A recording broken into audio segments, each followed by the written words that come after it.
नमस्कार मंडळी, मी Madhuri. Welcome back to mini blog. तर आज आहे ना आमच्या बिल्डिंगचा हळदी कुंकाचा कार्यक्रम होता आणि त्याचीच तयारी इथे चालू होती.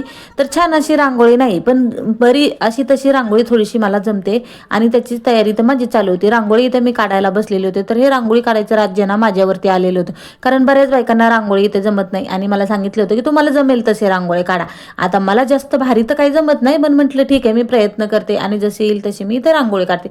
तर बघा, ही रांगोळी मी अशा पद्धतीने काढलेली होती आणि एकमेकींना हळद कुंकू लावूया, आपुलकीचे नाते जपूया असा संदेश आम्ही छान असा दिलेला होता.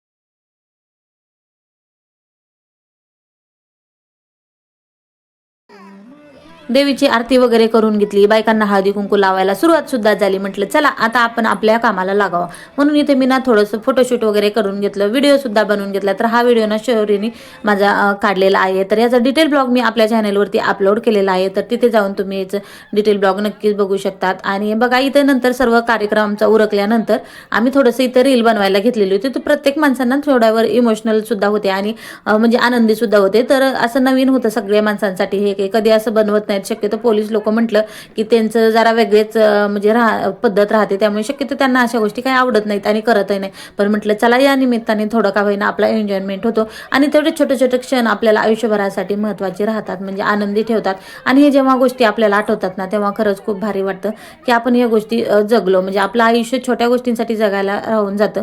तर बघा, नंतर सगळा कार्यक्रम आवरल्यानंतर आम्ही ते जेवणाला बसवलं. तर सर्वात आधी मुलांना जेवायला बसवलं होतं, कारण वेळ झालेला होता कार्यक्रम उरकेपर्यंत आणि मुलांना भूक सुद्धा लागलेली होती. नंतर मुलांची पंगत झाली, बायकांची पंगत बसली आणि लास्टला मात्र माणसांची पंगत बसली.